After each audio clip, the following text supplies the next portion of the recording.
everybody. Raul here for Bass Musician Magazine, and today we have the great honor and pleasure of catching up with someone who needs absolutely no introduction, Mr. Victor Wooten. Yay! Thank you for having me, Raul. My pleasure, Victor. As always, it's so great to catch up. Usually around this time of year, we would have bumped into each other at a Winter NAMM show, but with the change of things, we are in our respective parts of the country. I'm in the Pacific Northwest. You are in the Nashville, Tennessee area, if I'm not mistaken. That is correct, yeah. Excellent, excellent. And as much as we love to talk about your musicianship, your music, talk about your efforts as an educator, today we're here to talk about The Spirit of Music, which is a book that launched just a little over a year ago. But as time seems to be standing still, it's still timely when you release something in the pandemic. So tell us about The Spirit of Music. Sure. The Spirit of Music is the sequel, the continuation of the story introduced in the first book that I wrote called The Music Lesson. So the story continues. Basically, in The Music Lesson, I really want the first book, I wanted to make music easy for people. You know, we teach music as if you have to learn all these rules first, and then you can play. But we learn to talk in the reverse order. You just learn to talk first, and then you learn the rules about what you're already doing later. And that's an easier way to learn rules, when you have something to apply it to. Right? When you're learning the notes in the key of C major or A minor, and you don't even know a song in C major or A minor, it's harder. Right? So I wanted to help people say, look, whether I've ever played an instrument or whether I ever play one in my life, I can still be musical. I can still have a relationship with music. And we all do. We just don't all realize it. And, you know, like when you sing in the shower, that's your personal relationship. Because at that point, you're not singing to be good.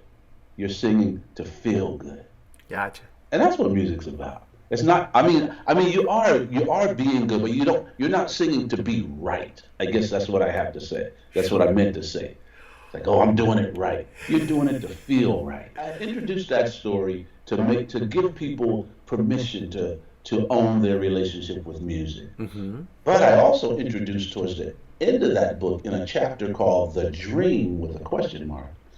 Was it really a dream or not? Music says, I'm sick, I'm dying. Right? People don't feel me anymore. Music says I have a more intimate relationship with computers these days than I do with humans. And that makes me sad, she says. In the second book, The Spirit of Music, that's where we start. Music is dying, and you see it being played out around the world, in Africa, in Japan, in the US. Music is literally disappearing. People might open their mouths to sing and nothing comes out. You take out a piece of paper with sheet music on it, there's measures missing. So we're looking at music disappearing, and it's a fictional tale.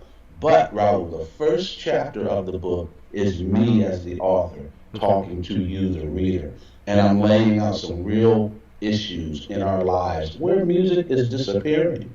So who's making it disappear, and what can we do about it? That's the underlying meaning and message in this book. Gotcha. Well, and I noticed the continuity between the music lesson. Again, we have a reoccurrence of characters, Michael and Jonathan, of course, yourself. And on the first one, in the music lesson, I did find I felt more of the philosophical portion of it. And I think, especially because chronologically, times changed from when you did the music lesson to when you wrote The Spirit of Music. I remember we had an opportunity to chat here in Portland, Oregon in 2017. And you were, at that point, even sounding kind of the alarm about supporting music and musicians, where I've quoted you so many times about people will pay for TV now, but want music for free. And before, they used to get music for free. And well, TV was free. TV was free, and you pay for music. You buy albums. So I've got it right most of the time. I tell people, and I'm always crediting you for that.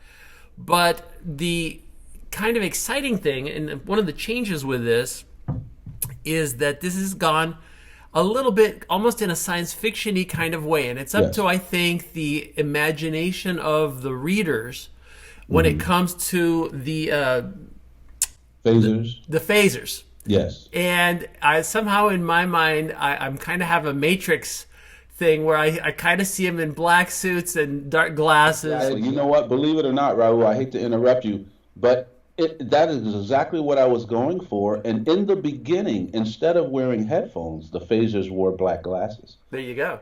And I was like, no, this is too much. Like, people are going to see my influence is too much. So headphones made much more sense.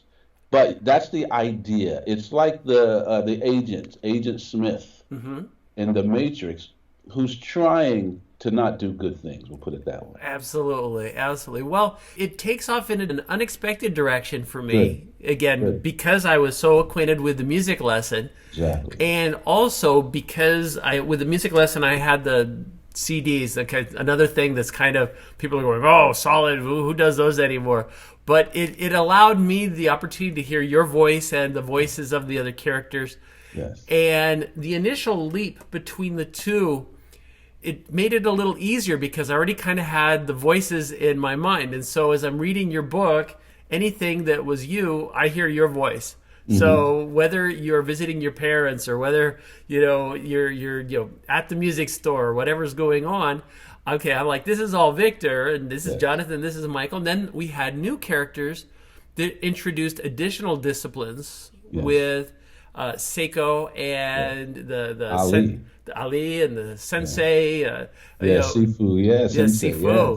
Yes. And so, it blended a lot of other interesting elements. Yes, absolutely. And that's on purpose. When an artist does their first record, right, you have, your lifetime up until then to write and record it. And then you have maybe a year or less to get out the second record. Yeah. And every artist is fighting that battle because we know that if I put out the same type of record, people are going to complain about it. Well, this is just like the first one. But if I put out a different type of record, people will complain about it and say, wait a minute, I like the first record. Why didn't you do something like that? Sure. So what I learned as a kid, because I had great parents and great 4 old big brothers who are like 4 extra parents, is just be yourself. Mm-hmm. Just do you. And the people who love it will love it. The people who don't won't. It doesn't matter what you do. There's going to be both of those people. That some like it. Everyone's going to be wanting to tell you what to do. But I found that especially when I play music, if I do me, the audience that I generate will love me because I'm me. Right? And then I don't have to try to uphold a fake character, which is always difficult, Totally. And you see a lot of artists falter from that, because they're trying to uphold this person who they aren't to maintain their careers. That's not what I'm about. Gotcha. So I wrote the book that I wanted. I started writing it in 2011. The music lesson with Penguin came out in 2008. Gotcha. I released the music lesson on my own first, self-published on my website. But in 2008, that book came out. 2011, I started writing The Spirit of Music, but it wasn't flowing freely. So I stopped writing until 2017. And I got that manuscript back out thinking I was going to have to start from scratch, but I started reading it and I went, well, there's something here. I wasn't feeling it, but it was coming through anyway. Yeah. Let's revise this, but I'm not starting from scratch. And so I knew that, again, I wanted the first book to be easy and feel good, loving, and blah, blah, blah. I wanted this one to push buttons. Yeah. I wanted people to say, well, I don't know about this, Victor. I wanted to make some feelings arise that are questionable. When I'm really talking about the disappearance of music in the first chapter and how it's diminishing and basically, I'm talking about a lot of the tools even I use in music, whether it might be pitch correction or quantizing or compressing or whatever. I use these things, So I'm including myself in the part of maybe possibly being part of the problem. But I'm talking about music not being in schools, relating to the modified music as we have modified organisms in food, GMOs. Sure. Should we call it GMM, genetically modified music? I wanted to push some buttons to make you think, because when you get pushed against your, basically, one of my favorite quotes is, life begins at the end of your comfort zone. Mm-hmm. Life begins at the end of your comfort zone, where I wanted the first book to give you permission and feel comfortable. I wanted this book to push you to the edge of that comfort zone. And I think the beauty of it is, and it was a very masterful approach, is that it allows the reader to take away as much as they kind of can. So it's not like a force-fed, this is all in your face. It's there. It's under the surface. And so it's kind of like when you eat a cake, you taste the ingredients inside of it. You may not focus on one of the things. You may not go, oh, this is all carrots. Well, there's other things along with it. And so I think it can very much trigger, even on an almost subconscious level, that realization and going, wait, there is a message underneath the action. Absolutely. Because this does have so much more action as compared to the music lesson.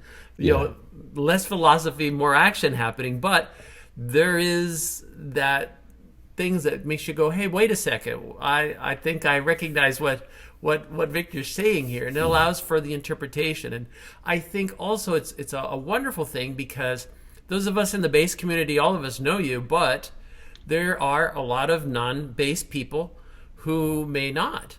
And this has the possibility, potential to reach into that portion, the rest of the world, and kind of make them also go, hey, wait, what's going on? Oh yeah, what do you? So it has a much broader reach. Good. That's exactly what I wanted with both books, and I wasn't really trying for it, especially with the music lesson. I was writing a book that I wanted to read, basically. Mm-hmm.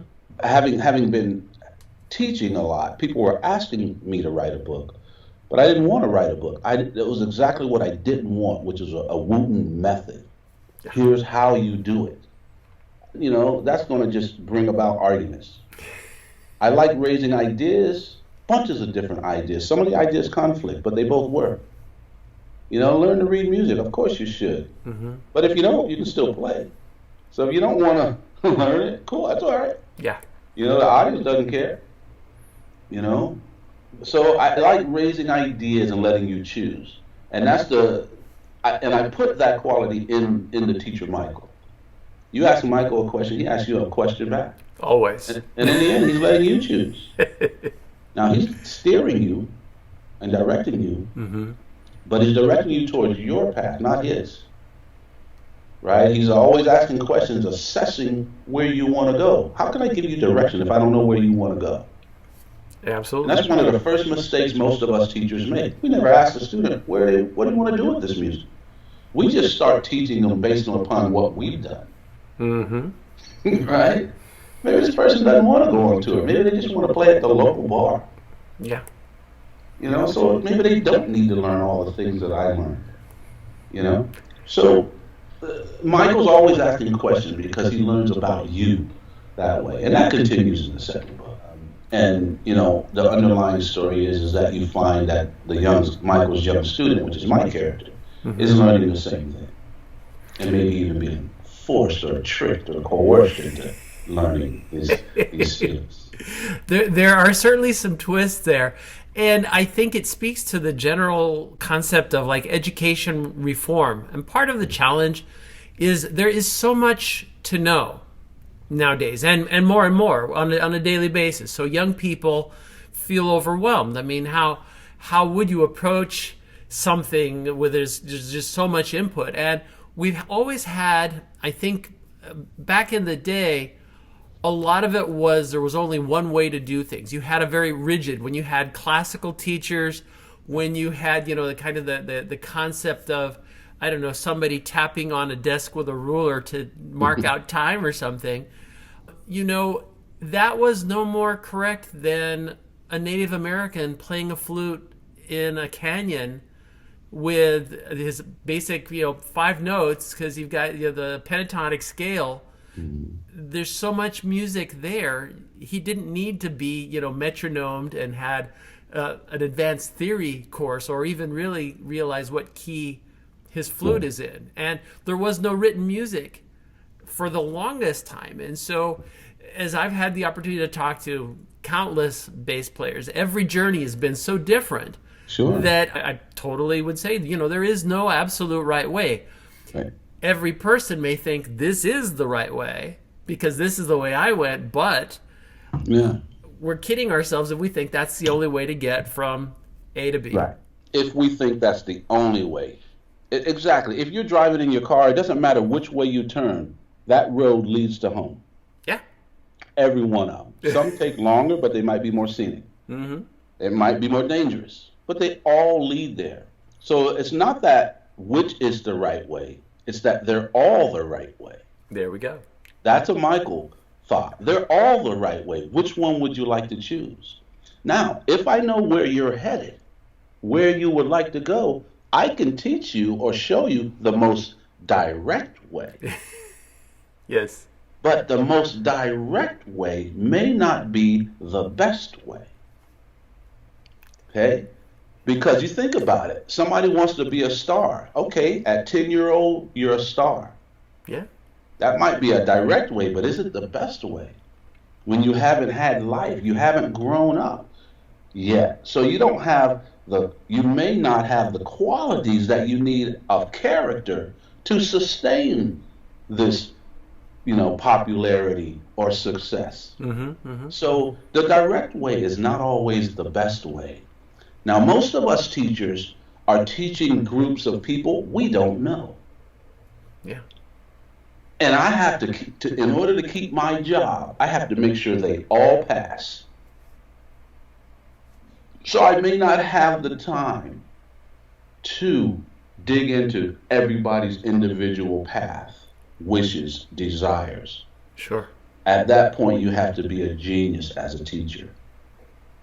You have to be able to assess students in the same way you learn their different names. You should be learning their different characters, their different desires. In most cases, we just want our students to be like us. Mm-hmm. Right? But in every case, we allow our children to speak with their own voice. And we learn their way first. We don't correct babies when they're saying words incorrectly. We just learn what they mean, and we realize what they mean is more important than saying it right. Because they'll get there. Absolutely. But in our class, you have to get it right. And right is my way, not yours. So in music, when that happens, most of us quit. Mm-hmm. Most people who start lessons quit. It is daunting, and I think that especially depending what level the student is at, like if you go to a formal school, again, like Berklee, or you're at a conservatory, the assumption is that now you have this curriculum that you have to digest and you have to master. You have to pass the tests. Mm-hmm. You have to prove that you can do this. Whereas so much of music in the past and around the world is so much more free-flowing without those requirements. And a lot of times it's even happenstance. I remember I was sitting on a curb playing a guitar in Puerto Rico, and I ended up joining a group that I played with for 10 years. So, just how random is that? Nobody could have said, you need to make sure you sit out on the curb at this time when these people are walking by, and they'll hear you and say, hey, you're not bad. Why don't you join our band? And so it's every journey. It's only in retrospect, as we go back, we go, wow, this was a significant moment where I was at the right place at the right time. Right. And with so many bass players, it's kind of the similar thing. They were at playing such and such a venue when someone else heard them, or they impressed someone else, or they got the attention of a mentor who could say, this is, you're going about this wrong. You need to dedicate a little attention to this. Exactly. So I think the key thing for people that don't have your book already and want to get it because they've heard this and they're going, well, this really sounds interesting. Where's the best place for people to look? I would start by saying your local bookstore. Okay. Your local bookstore. And if they don't have it, they can order it. And if enough people go into a store asking for it, that says a lot to them. And it says a lot for me. The obvious answer would be go to my website, victorwooten.com. You can get the books there, but I would say go to your local bookstore. I'd rather you support them first, and then next you can find it on my bookstore. But anywhere books are sold, you should be able to find it. And just so you know also, and your listeners and followers know, both books are on audio. Oh, cool. And if you haven't heard the audiobooks, you're missing out. Okay? Now, I'll say just about every character, all the main characters, are based off of real people. I should say not based off of, but inspired by. There we go. Okay? One of our greatest base heroes is Chuck Rainey, right? Chuck Rainey has played on so much stuff. You know, I heard another friend of mine say he played on the music that was the soundtrack to my youth. Yeah. Right? The Fred Sanford thing, What a Wonderful World with Louis Armstrong. He was the original bassist on that. Rock Steady, you know, Dancing Machine with the Jackson 5, you know, Aretha Franklin, so much stuff with Berta Flack. Chuck Rainey was my inspiration for the old black man living under a bridge, Uncle Clyde. There you go. So on the audiobook, it's Chuck Rainey's voice. Oh, wow. Absolutely. On both audiobooks. Both books, The Music Lesson and The Spirit of Music, are great audiobooks. I have a good friend in New Mexico named Michael Kott, K-O-T-T. He's written songs on my record, on my Yin Yang record, Hormones in the Headphones, another song called Go Girl Go, and he's singing on that. Great cellist, Michael Kott. Strange guy. Is he crazy or is he a genius? Maybe a little of both. He's reading the voice of Michael. Nice. Right? In the first book, music is read by my mother. In the chapter The Dream, where my character has a long conversation with music, that's my mom's voice. My mom has since passed away, so in the second book, the music is spoken and sung by India R.E., one of my greatest favorite singers. Right? Michael goes into a music store and plays ukulele. On the audiobook, that's Jake Shimabukuro, one of the greatest young ukulele players ever. My dad is read by Kev Moe, great blues guy. Yeah. Right? My mom's younger sister reads as my mom. So every character is a different voice, and I score every chapter with music. Yeah. So it's like you're listening to a movie. And this audiobook on the Spirit of Music, I had my good friend Dave Welch come in and help me, who has been doing some small movie scores. So he really helped me give you the movie music vibe. You know, there's a lot of talk about a red-shouldered hawk in both books. Yes. Whenever you hear that red-shouldered hawk, it's the red-shouldered hawk that lives right outside my house. Right? Every time I hear that hawk starts talking, I go outside and record. Nice. Right? There's a lot that happens in the new book. There's a lot that happens downtown Nashville. Well, all the sounds you hear downtown Nashville is really downtown Nashville. During the pandemic, my wife and I walked around for about 3 hours just recording sounds. And that's what you hear. So it's scored with music, sound effects, a lot of energy, and then every voice is read by the person who inspired that voice. Jonathan Chase lives in Portland, Oregon. I know him. Yeah, Jonathan, you hear his voice on there? That's him on there. My friend Brandon lives in Seattle. Brandon's on there. Lots of different people. So it's a lot of fun to listen to. Yes, we met Jonathan at Divinity Rocks show here in Portland. She was playing this funny little venue, the Firkin Tavern. And he came up and he introduced himself, and I'm like, oh, you're Jonathan. Okay, yeah. I know who you are. Yeah. Well, I will say I enjoyed the read. Now I feel like I've missed out on the music part because I had the music from the music lesson listening to the audiobooks. I have the silent movie version with my own music in my own head with this book. Yes. But now I'm going to have to check out the audio portion to hear the rest of the story. So again, that such an impressive amount of creative efforts in this, and with you being so busy and so many other things, it's also impressive that you can also find time to do a project like this. Yeah, thank you. You got to fit it in. You have to just fit it all in. And, you know, that's the key to life, or the key to a successful life, is managing time. Absolutely. You know, a lot of times we think it's only practicing the skill or whatever, but a lot of it is how we manage our time. And speaking of time, before we run out, I just want to thank you and people like you for allowing us, people like me, to tell our stories. Oh, absolutely. As we mentioned earlier, we're at a place now where people don't want to pay for music. Mm-hmm. Yeah.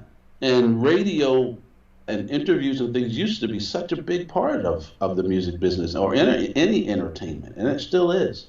And so I'm happy, and I know we all are, that people like you will make sure that people like me are heard and seen. So thank you for doing what you do. I really, really honestly appreciate it. It's our pleasure, and we're more than happy to spread it across the planet with the beauty. It is one of the advantages of the internet, is that I know that people around the world will hear this conversation. Also, because you're so busy, and I know we're running out of time, but you've got a lot of things coming on. We're kind of at the tail end of the pandemic here. I know shows are starting to open up. There was a big one I didn't want to make sure I missed, which is the project you've been working on with Steve Bailey. You guys have got a big thing. It's been, 30 years in the works? Wow. Tease us with this, Victor. What's coming? Absolutely. Well, Steve and I met in 1991 and started working and teaching and playing and recording together right away. And I think maybe our first Bass Extremes project, which was a collection of music, but with instruction also on the CD. So you hear the song, and then you find the instruction. We'll show you how we played it, and a book written out, and then a video. We started doing that right around 1992. Wow. So here we are in 22. We have a new record now, right? And it's called Slow Down, right? But there's an apostrophe in slow between the S and the L, so you also see low down. A little clever, Steve's brain works that way. But it's a great record of 10 songs with a bunch of guests. The great Ron Carter, Marcus Miller, Justin Chancellor from Tool, Joe Dart, Billy Sheehan, John Patitucci, some of the other instructors from Berklee College of Music, like Mike Pope and Whit Brown. But then there's a whole lot of other people. My good friend Otil Burbridge, Bootsy Collins, lots of great people, and Greg Bissonette, our original drummer. So Steve, myself, and Greg is the basis of it, pun intended.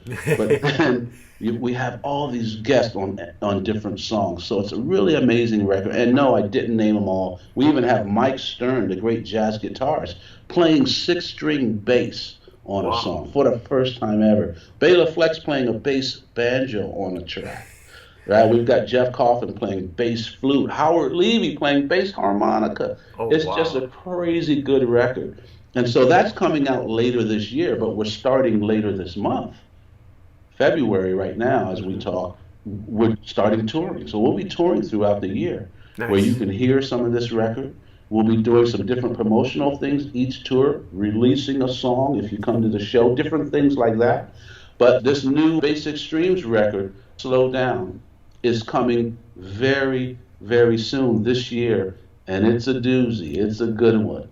You'll hear a lot of your favorite bass players and a collection of different styles of music. Amazing. Well, Victor, again, we appreciate you taking time to chat with us. We're very excited about Bass Extremes, Slow Down. Very excited about the spirit of music. Folks, you've seen him here on Bass Musician Magazine, Victor Wooten. I thank you so much.